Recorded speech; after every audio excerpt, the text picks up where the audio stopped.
Graças a Paz, amada igreja. Para mim é um grande privilégio, mais uma vez, estar aqui levando a mensagem do nosso Deus aos irmãos. Oremos pelo nosso pastor que tirou um período aí de descanso. Oremos pelo nosso conselho.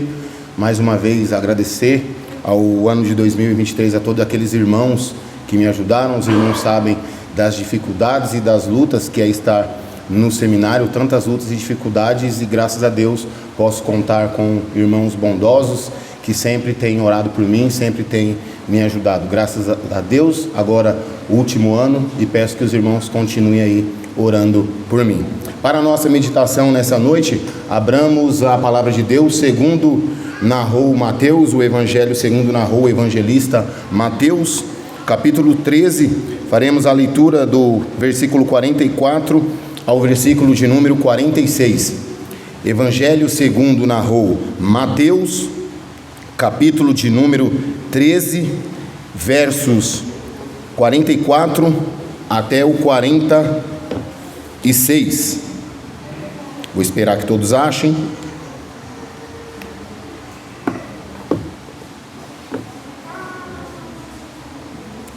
Assim diz a palavra do Senhor: o reino dos céus é semelhante a um tesouro oculto no campo, o qual certo homem, tendo achado, escondeu, e transbordante de alegria vai, vende tudo que tem e compra aquele campo. O reino dos céus é também semelhantemente a um que negocia e procura boas pérolas, e tendo achado uma pérola de grande valor, vende tudo que possui e a compra. Oremos novamente. Soberano e eterno Deus e Pai, nós rendemos graças ao Senhor por Tua palavra. Glorificamos e exaltamos o Teu santo nome, porque Tu és bom e a Tua misericórdia dura para sempre. Louvamos ao Senhor e pedimos ao Senhor nesse momento que fale conosco, ó Deus, através da instrumentalidade da Tua palavra. Que não seja aquilo que eu queira dizer, mas sim o que a Tua palavra nos diz nessa noite. E que não sejamos apenas ouvintes, ó Pai, de sermões, mas que sejamos praticantes da Tua palavra. É a nossa oração, em nome de Jesus. Amém. Quero convidar os irmãos a meditarem comigo nessa noite sobre o seguinte tema: o imensurável valor do reino dos céus. O grande escritor Tolkien, em sua famosa obra O Hobbit, ele nos conta a história de Bilbo Bolseiro, um ser pequenino e frágil da família dos bolseiros. Os hobbits eram os seres mais frágeis e vulneráveis de toda a Terra-média. Entre elfos, orques, trolls, homens e anões, os hobbits eram os mais vulneráveis e os mais frágeis. Ele morava no Condato, na Vila dos Hobbits, um lugar pacato e distante de todos os acontecimentos da Terra-média. Ele vivia em uma toca aconchegante e com muita comida. Não gostava de nada que lhe tirasse da sua rotina. Ele vivia em uma vida regrada em horários e principalmente com as suas refeições. Ele não gostava de aventuras, ele gostava de viver uma vida pacata, gostava de fumar e de fazer anéis de fumaça com o seu charuto. Tudo caminhava bem e tranquilamente naquela manhã no Condato, até que Bilbo Bolseiro recebe a visita de um mago chamado Gandalf. E Gandalf agora coloca Bilbo Bolseiro como o 14º homem da comitiva de Thorin Escudo de Carvalho. Ou seja, agora ele teria que viajar para um local chamado Erebor, mas para conquistar um tesouro era necessário vencer um dragão chamado Smaug. Diante de nós agora nós temos uma história de um homem que não queria procurar uma aventura, e temos a história agora deste Bilbo Bolseiro, que é colocado como o 14º homem da comitiva de Thorin Escudo de Carvalho. E temos agora todos aqueles homens da comitiva de Thorin Escudo de Carvalho que procurava aquela aventura. Eles estavam atrás de um tesouro. Nós temos nessa história alguém que não queria participar, alguém que jamais pensou ou almejava tanta aventura, e nós temos mais 13 homens que buscavam incessantemente por aquele grande tesouro. Nós temos agora homens que vão até Erebor para conquistar um tesouro. Alguns procuravam, Bilbo não, mas algo em comum tem entre esses homens. Eles estavam nesta aventura por conta do valor imensurável do tesouro. Jesus, ele era um grande mestre em contar histórias. Em suas parábolas, Jesus sempre usou exemplos do cotidiano. Essas parábolas eram bem contextualizadas com bons exemplos que eram conhecidos por seus ouvintes. Essas parábolas eram repletas de aspectos familiares, cenas familiares e reconhecíveis, metáforas agrícolas e pastoris, itens domésticos e pessoas comuns. Nos dias de Jesus, esconder um tesouro no campo era uma prática muito conhecida e feita por muitos. Em uma região de guerras e levantes políticos eram bastante comuns. Os exércitos que eram vitoriosos sempre tinham o costume de expoliar os bens daquele povo vencido na guerra. Se uma batalha se anunciava no horizonte, as pessoas mais prudentes pegavam tudo que tinham, pegavam o seu dinheiro, colocavam em um pote de argila, fixava aquele local no horizonte e ali ela enterrava, e após a guerra ela recuperava todos os seus bens.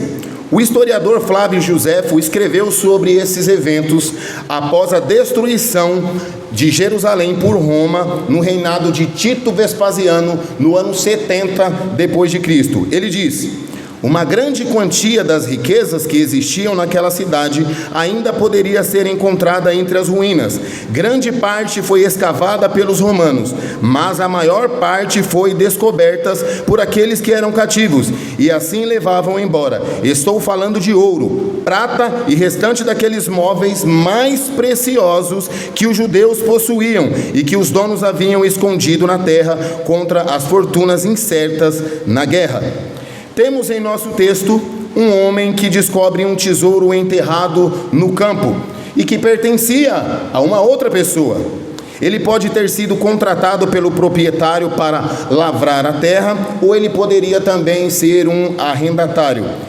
Enquanto ele arava o campo, ele desenterra um tesouro que pertencia a uma outra pessoa. Imediatamente ele coloca o tesouro naquele mesmo local, vai para a sua casa, vende tudo que tem para conseguir aquele campo, porque o valor do tesouro que estava enterrado era de um valor imensurável.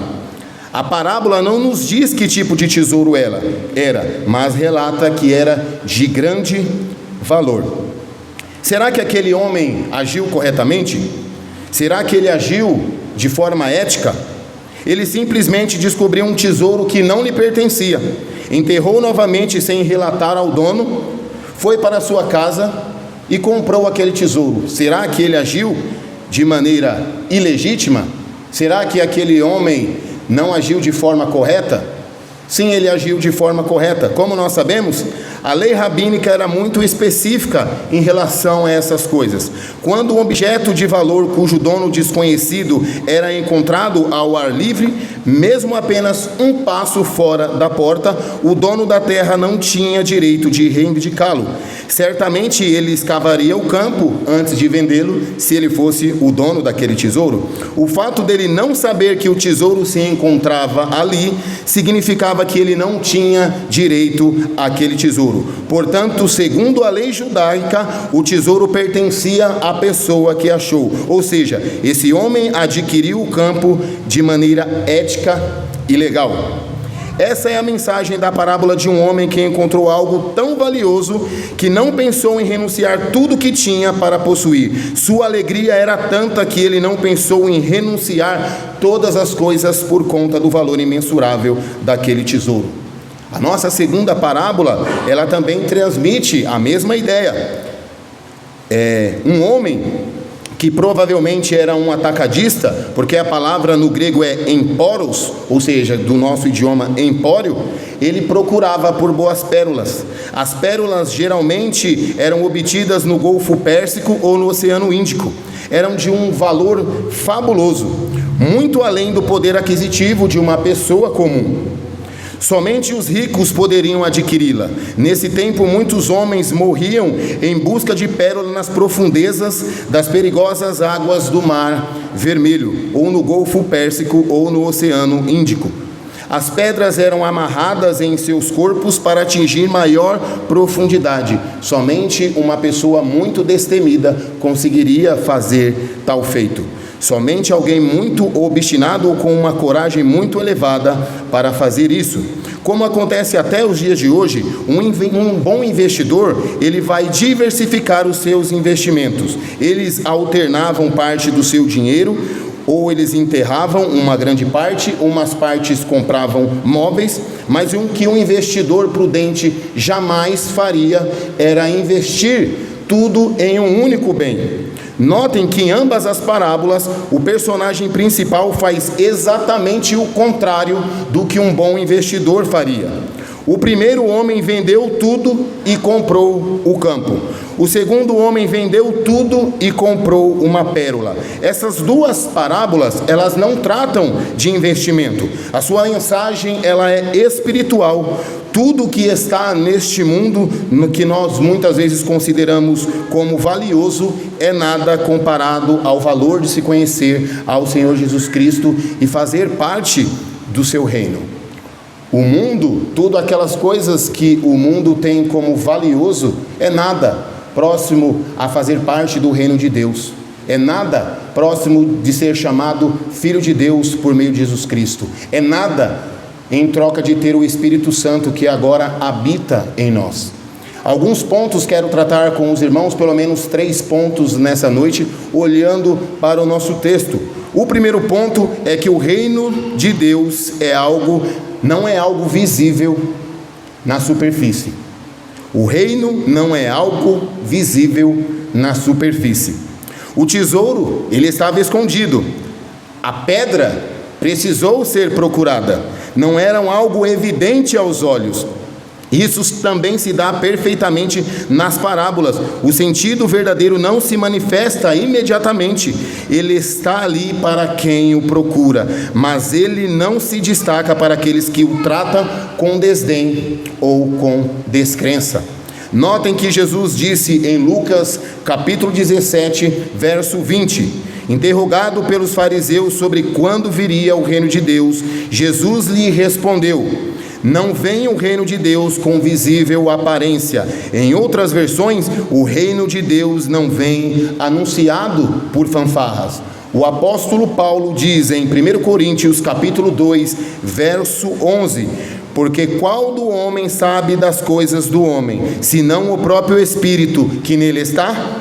Assim também as coisas de Deus, ninguém conhece, senão o Espírito de Deus. Pessoas não regeneradas simplesmente não fazem ideia da glória divina que nos inclui. Não conseguem imaginar porque alguém se submeteria voluntariamente ao senhorio do nosso Senhor Jesus Cristo. Não entendem porque qualquer pessoa repudiaria os pecados e os prazeres desse mundo para buscar a glória de Deus e a sua justiça, sacrificando assim as suas alegrias terrenas em prol das alegrias celestiais. Isso é contrário ao instinto de todo desejo, de todo coração humano.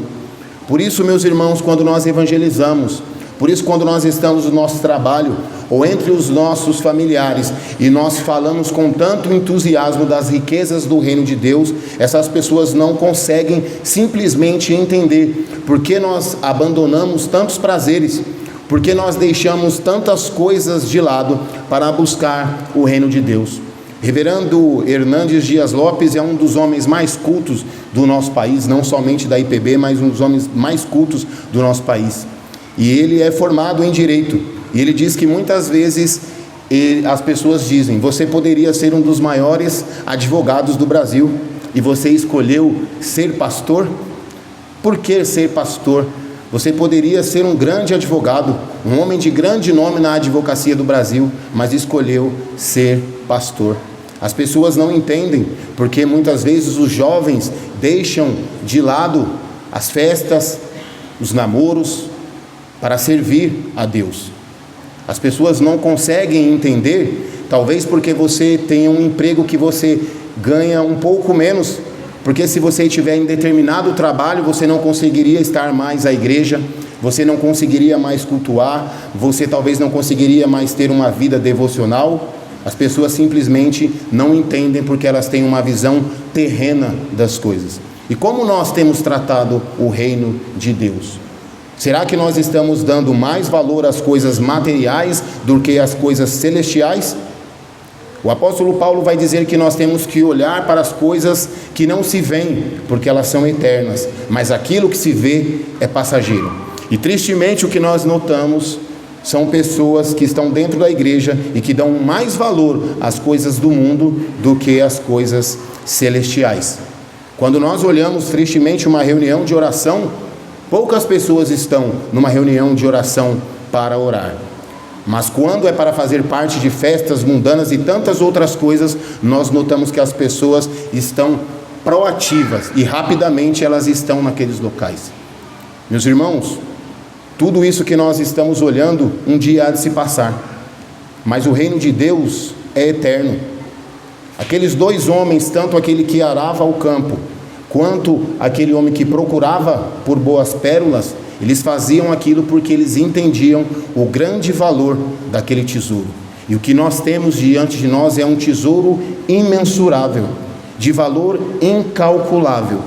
Tudo que nós olhamos para o mundo, e eu não estou falando mal das riquezas, não estou falando mal das riquezas, mas quando nós colocamos as riquezas em primeiro lugar em nossas vidas, certamente nós vamos deixar as coisas celestiais de lado, e nós temos que tomar muito cuidado. Segundo ponto, nem todos chegam a Deus da mesma forma. Quando nós olhamos para o texto, não existe razões para pensarmos que o homem que arava o campo estava procurando aquele tesouro. Ele estava apenas trabalhando, fazendo as suas atividades diárias, arando o terreno, e em uma de suas escavações se deparou com tão grande tesouro de valor imensurável. Muitos chegam ao reino de Deus desta forma. Um grande exemplo é o apóstolo Paulo. Ele não procurava o reino de Deus, ele estava satisfeito com a sua alta justiça e consequentemente se gabava da sua religião. Entretanto, notem as palavras do apóstolo Paulo após a sua conversão. Sim, deveras considero tudo como perca, por causa da sublimidade do conhecimento de Cristo Jesus, meu Senhor, por amor do qual perdi todas as coisas e considero tudo como refúgio para conseguir Cristo e ser achado nele. Isso nós encontramos em Filipenses capítulo 3, verso 8. Outro exemplo também foi a mulher samaritana. Ela foi ao poço não porque precisava de água, mas porque ela precisava de água, não para procurar a Jesus Cristo, mas a providência divina a levou a Cristo, e ela foi para casa como uma mulher redimida. Nós temos dois personagens que um procurava o tesouro e o outro não procurava, e nós temos exemplos na Bíblia. Na segunda parábola nós temos elementos mais que suficientes para afirmar que aquele personagem estava em uma procura diligente da pérola de grande valor. Lembrando-nos que quando a parábola foi contada em sua época, para fazer qualquer viagem se gastava semanas ou até mesmo meses, o que nos faz pensar que aquele homem viajava por semanas ou meses à procura da pérola de grande valor. Ele não media esforços para alcançar o seu objetivo. Temos nas Escrituras exemplos de pessoas que também buscavam a conhecer o reino de Deus. O eunuco, o etíope, em Atos capítulo 8, verso 26 a 38. Também nós encontramos Cornélio, o centurião, em Atos capítulo 10. O carcereiro na passagem da prisão de Paulo e Silas, em Atos 16, 27 e 34. E também os bereanos, em Atos 17, verso 10 a 12. Meus irmãos, nós entendemos que nós só temos um caminho, que é o nosso Senhor Jesus Cristo. Mas para se chegar ao nosso Senhor Jesus Cristo, nós olhamos para esta parábola e vemos que pessoas chegam até Cristo, chegam até o caminho de maneiras diferentes. Aquele primeiro homem, ele estava arando. Aquele homem estava ali cavucando a terra, arando a terra. Talvez foi ali com uma enxada, não sei qual eram os nomes dos objetos que se usavam naquela época, mas penso que em uma das suas enxadadas ali na terra, ele se deparou com aquele tesouro. E quando nós olhamos para outra parábola, a segunda parábola, nós notamos alguém que viajava semanas, meses em busca daquela pérola de grande valor. E quando nós olhamos várias pessoas aqui, nós enxergamos pessoas que chegaram ao Evangelho de maneiras diferentes. Tem um grande exemplo na minha casa. Eu jamais procurei o Evangelho. Jamais. E Kelly sempre dizia: André, nós precisamos de uma religião. Nós precisamos ir à igreja. Nossa vida não está boa dessa maneira. Nós precisamos ir à igreja. E quando morava em Diadema, no ano de 2012, um dia nas minhas bebedeiras e farras, às 5 horas da manhã, imagina, Kelly dentro de um bar disse: André, amanhã nós vamos à igreja. Nós vamos na igreja amanhã. E Kelly foi embora e disse: olha, eu vou te acordar, é melhor você ir para casa porque eu vou te acordar, porque às 8 da manhã nós vamos à igreja. E eu cheguei em casa às 7h30 da manhã. E quando deitei, 8 horas da manhã, a Kelly me acordou e disse: vamos à igreja. Falei: vou tomar um banho. E ali tomei um banho, levantei e saí andando. E falei: Kelly, em que igreja nós vamos? E ela disse: olha, nós vamos na Capela Nossa Senhora de Fátima, algo do tipo.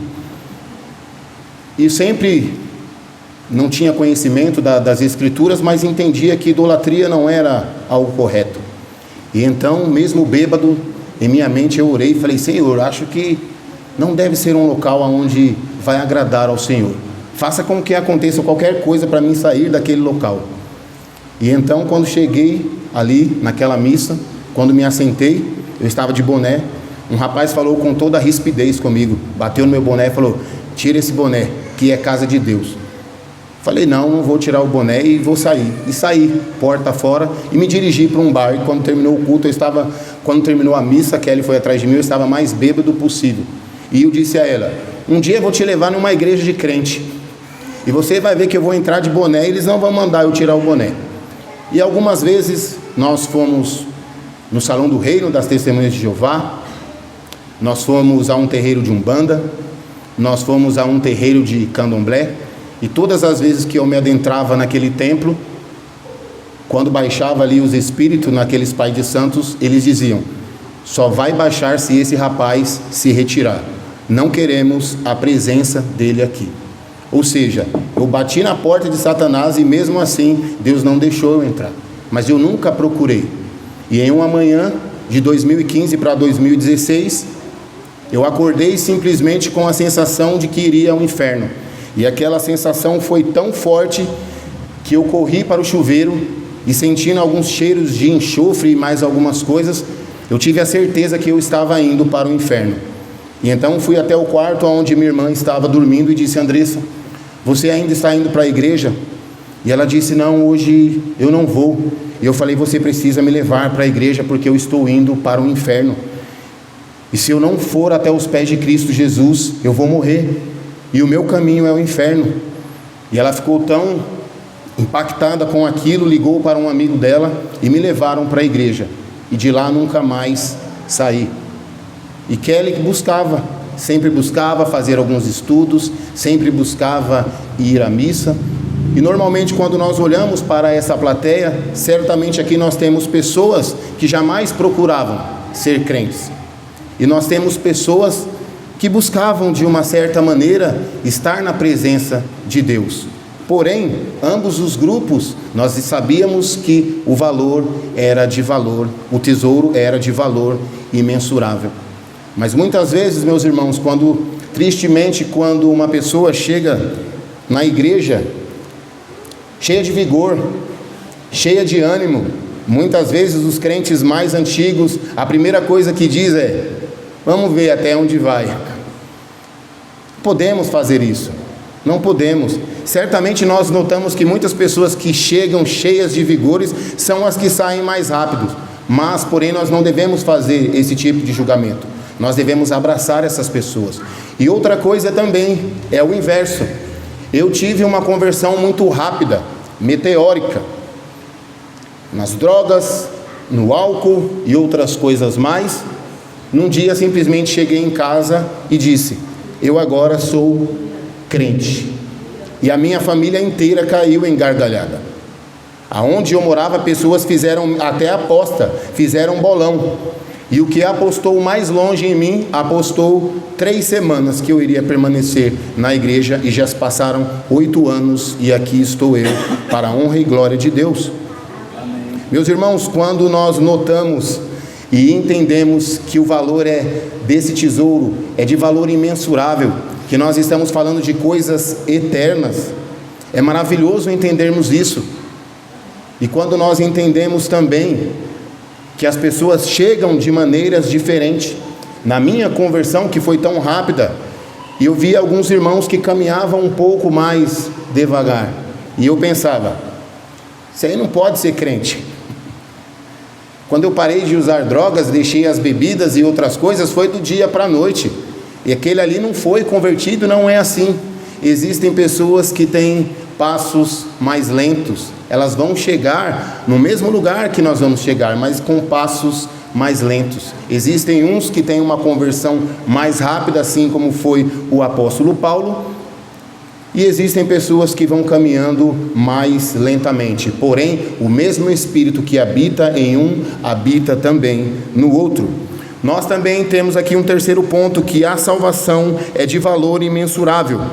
Nossas 2 parábolas, o Senhor Jesus Cristo nos revela um valor incalculável e incomparável do reino do seu Pai. Esse reino vale dos maiores esforços e investimento. É prudente aquele que abre mão de tudo que tem para tomar posse do reino de Deus. É óbvio que o dinheiro não compra a salvação. Salmos 49, verso 8 vai dizer: pois a redenção da alma deles é caríssima, e cessará a tentativa para sempre. Ou em outras versões vai dizer: a redenção da alma é caríssima e ninguém pode pagar por ela. Nem tampouco qualquer valor de esforço humano também pode comprar a salvação. Isaías capítulo 64, verso 6 vai nos dizer: mas todos nós somos como o imundo, e todas as nossas justiça como trapo de imundícia. É um dom gratuito de Deus, como diz em Efésios capítulo 2, verso 8 e 9. O grande comentarista William Hendrickson, ele diz que nós podemos comprá-la num sentido em que granjeamos uma posse lícita dela. Notamos que as 2 parábolas, o tesouro foi conquistado de maneira lícita. Fazemos isso pela graça, mediante a fé no Senhor Jesus Cristo, compreendendo que até mesmo a nossa fé é um dom de Deus. Nas 2 parábolas, eles conquistaram a salvação por meio da fé, porém de maneira lícita. O que nos arremete é que muitas pessoas, no evangelicalismo, principalmente aqui no Brasil, nós notamos pessoas que se dizem salvas ou que chegaram até Cristo Jesus por meios ilícitos, por revelações que não são cristãs, não são bíblicas, por extras revelações. Quando nós estávamos vindo de minha casa para cá, Leosval e eu, nós encontramos um motorista de Uber, e simplesmente ele disse: eu vou até determinada igreja, porque lá tem uma pessoa que conta toda a minha vida. Ela fica com um papel, e eu vou falando, e em determinado momento ela escreve tudo o que vai acontecer na minha vida. Isso é adivinhação. A Bíblia condena. Vidente, as pessoas estão buscando adivinhações, videntes e coisas que são extra bíblica, que não estão na palavra de Deus. O caminho é o Senhor Jesus Cristo. Só existe um caminho. Porém, neste caminho, pessoas podem chegar de maneiras diferentes, sim. Porém, o caminho é Cristo. Concluo. Bilbo Bolseiro, no final da sua aventura, alcançou o seu objetivo. Após chegar em Erebor com a comissão com Thorin e escudo de carvalho, eles conseguiram conquistar tão grande tesouro. Contudo, ao voltar para sua casa, ele se deparou com um grande leilão. Seus amigos e parentes se amontoavam a fim de comprar os seus pertences por uma ninharia. O povo do condado o apagou de sua memória e apenas se importava com os seus pertences. Torem escudo de carvalho foi morto na batalha com Azog. Seu corpo ficou exposto e não houve funeral. Não conseguiu desfrutar de tão grande tesouro e da coroa que lhe era devida. Isso nos mostra que todo tesouro deste mundo não é capaz de nos trazer a verdadeira felicidade. Diferente dos personagens do Hobbit, nós não terminaremos a nossa jornada esquecidos e muito menos mortos. Nosso tesouro foi conquistado pelo nosso Senhor Jesus Cristo, que nos dará um tesouro de valor incalculável, imensurável, incorruptível e eterno. Tesouro que jamais poderíamos pagar por ele. Ele é concedido de graça. Foi conquistado pelo nosso Senhor e Salvador. Enquanto o mundo busca os tesouros terrenos, nós buscamos o tesouro de verdadeiro valor do reino do nosso Deus. Oremos. Soberano Deus e eterno Pai, nós lhe rendemos graças, ó Deus, nessa noite, por tua palavra. Que nós possamos, ó Deus e meu Pai, sair daqui cheios, ó Deus, de tua palavra e levar em nosso coração tudo aquilo, ó Pai, que o evangelista Mateus escreveu, cheio do Espírito Santo de Deus. Nós temos grupos, sim, diferentes aqui nesse momento. Pessoas que jamais procuravam, ó Deus e meu Pai, estar aqui na tua presença, mas por graça e misericórdia, o Senhor abriu os nossos olhos e o nosso coração por meio de tua palavra. Pessoas que buscavam, ó Deus e meu Pai, encontrar tão grande salvação. E nós chegamos aqui, ó Deus e meu Pai, de maneiras diferentes, porém, no mesmo caminho que é o nosso Senhor Jesus Cristo. Nos faça, ó Deus e meu Pai, olhar para esse tesouro que é a salvação em Cristo Jesus, que é de valor imensurável, e que nós possamos, ó Deus e meu Pai, deixar de lado, ó Deus e meu Pai, toda a carnalidade, toda a banalidade, ó Deus e meu Pai, que o mundo, ó Deus, tem tentado, ó Deus, por meio de redes sociais, por meio de festas, por meio do dinheiro ilícito e tantas outras coisas, por meio de prazeres, ó Deus, que não agradam ao Senhor. E que nós possamos, ó Deus e meu Pai, continuar a nossa peregrinação, entendendo, ó Deus, que apesar das lutas, das dificuldades, ó Deus, que nós enfrentamos, o Senhor tem guardado para nós um tesouro de valor imensurável, que é a salvação por meio de Cristo Jesus. E essa salvação, essa fé que nós temos em Jesus Cristo, é um dom que o Senhor nos deu. Por isso nós queremos te louvar e te agradecer em nome de Jesus. Amém.